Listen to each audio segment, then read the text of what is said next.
suppose the question I want to pose more to the panel is, why is it going so wrong, and how do Chelsea turn this round? Because all banter aside, I know that you can't always, if this was just 5 games and it was a bad start, you could say, well, there's a way of turning it around. We've seen them be better.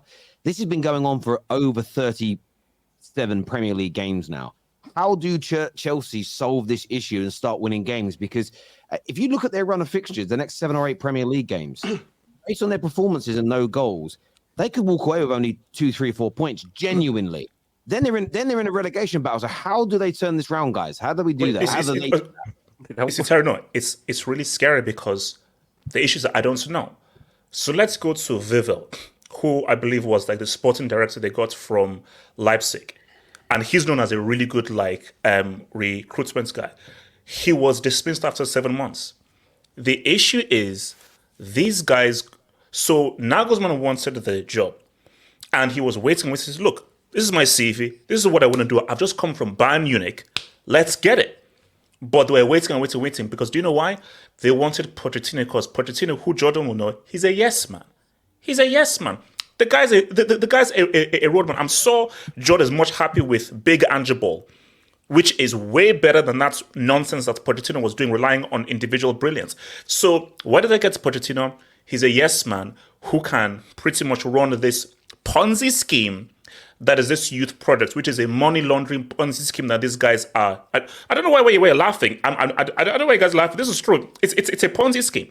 So, Terry, I don't know, because the only way to fix it is you have to get experienced players.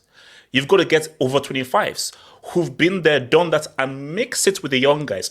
If all you're doing is primarily building a team that is just full of young players, you're not only young players, but young players that may be imbalanced and you don't have a right sporting director who can actually build him into a system, then you're screwed. So Chelsea are in a serious bad situation. If you look at that October schedule... That's not going to happen now at Chelsea because you've committed too much to this youth to glory thing. So you're stuck with these players now. It would look bad on the owners, who I think are very sort of, ego-driven, to have to wave the white flag on this project. The only way Chelsea are going to get through this is they're going to have to ride out a couple of bad years while these players develop. That's the only way, because these players aren't just going to suddenly click. The issue they have is the Chelsea fan base has not yet aligned itself to the situation they are in. You are a club that for the past 20 years has been built on instant success, competing at the top year in, year out. If it doesn't work one season, you spend and you're there next season. That's not happening now. That will not happen. That's not part of Chelsea's future. Chelsea's future now is to do what pretty much every side here done for a couple of years. You're going to be battling for top 4 for a couple of years. You're going to be going on into the last couple of games of the season going, I hope we can nick 4th. Because that's going to be the thing. That's all you can do at the minute. You are not in a position to challenge for a title. I can't believe I'm saying that a team that has spent £1.1 billion are actually the 8th best team in the league on paper. You see, but Tom, you just said it. In football terms, that's unacceptable. If you've spent that amount of money and you're hoping for top 4, that's ridiculous. If any club, and I say this to anybody, any club that has spent over $1 billion, the least you expect is we're going for the league title and potentially let's try and win a European title. There's no club there's no fan that will accept their club has spent $1 billion and you're hoping for 4th. And I say again, what club spends $1 billion on primarily young players to hopefully develop in 4, 5, 6 years' time? It's crazy. It's madness. So what these guys are doing, I think there is some kind of inside weird job that's happening because it doesn't make any logical sense. But the players you have signed, though, do you not think that they are capable of beating Forest at home or scoring a goal against Bournemouth?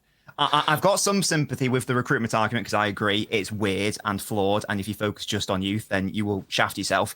However, fundamentally, surely just get the basics right. Don't play Enzo at a 10. He's not a 10. Don't play Colwell at left back. He's not a left back. Don't play Chilwell left wing because he's not a left wing. Don't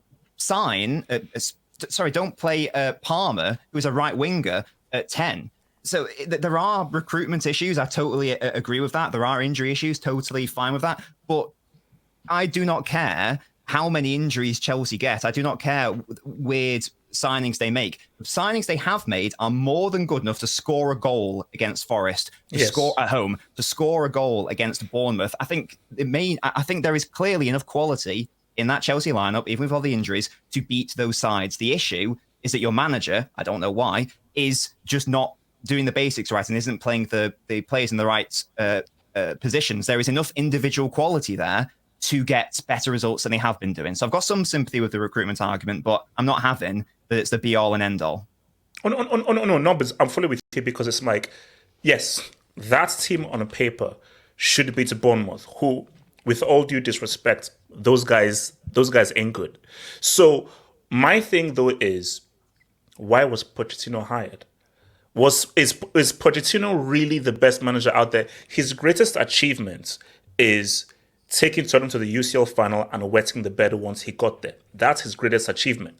So my thing is, as you're saying, everybody knows Enzo is a central midfielder. Everyone knows that Conor Gallagher doesn't even pass the freaking eye test. So why is he the main midfielder dictating play? So and then you have to ask yourself that, go to the original, why was Pochettino hired? Why would you now go from Pochettino to Pochettino? Why? To develop young players. It's clear that. Sorry, George. Because when Eriksson signed for Spurs, he was 22. When Pochettino got Dele Alli, he was 20 or 19. Harry Kane was 22. So the right manager to develop these young players that align with the project your owner signed for is Pochettino, not a Nagelsmann, not a Randy, nobody. It's someone who has experience developing players. Is he doing it? It doesn't look like it. We're judging it of 5 games. But to answer the question, he was the right man based on experience and based on the history. But I don't want to develop young players. Why don't I want to develop young players? See what you're doing? But you signed young players. See that? So you go back to the beginning, but you signed young players. Even Enzo Fernandez is 21 years old. This is it. This is what you signed up for. This is what your fan base has been crying for. We need a project. We need a sustainable project. We are tired of success. Oh, please. I didn't sign up for that. I didn't sign up for that. You are turning into a yes man to this panel like Poch to the owners. Do you know what? I mean, what's interesting for me on this? There has to be balance. There has to be balance. I understand the injuries. I understand the recruitment. At the same time, I look at Poch here. When you're making Conor Gallagher your captain at big Chelsea Football Club, and they went to sell him as well. Yeah, player that they were willing to sell. That's a problem, and there needs to be criticism.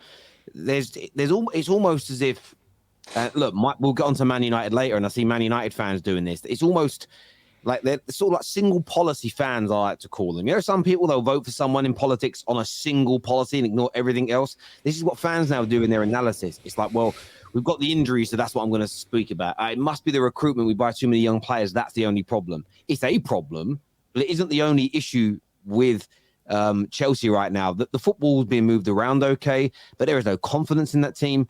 Every game, there are 2 or 3 players that either shouldn't be playing or are in wrong positions. And I think that element is on Pochettino. And I do feel that when a fan base assesses its team and it's fractured, so you get some that will blame the manager, but then everybody else wars against them and they blame the owners, and then everybody else wars against them and blames injuries, and it becomes like a big infight. I don't think it's constructive for your football club.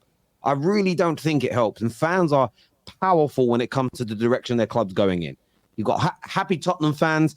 It makes it easier for them to play football. Happy Arsenal fans. It makes it easier for your club to progress and play football. There is something in that, in my opinion. And it doesn't mean you can't criticize, but this polarization that's going on, I think, is a problem. I really do. And generally, people are only polarized when they're trying to hide from some facts that are a little bit uncomfortable for them on the opposite side. That's generally what polarization is in 2023. They're making a lot of noise over here, so nobody's looking over this side. And I think that Chelsea fans need to wake up and smell the coffee a little bit more. And it isn't just the owner. It isn't just injuries. It isn't just Poch. It's a combination of all these things, and they all need to be called out. And you need to hold your club account for all of them, so every area where there's a problem gets improvement. It can't just be one thing. Now, if you want to say overall, yes, of course it's the owners. Of course it is. I'm not going to be a hypocrite. I say that about the Glazers. They hired Poch. They're the ones that have this recruitment policy. It all comes back to them. But there's a difference. If you're assessing the game, you're looking at Poch and what he did with these players. You can then look at the recruitment. You can then look at the ownership. But just saying we've hired loads of orphans, that's why it's going wrong.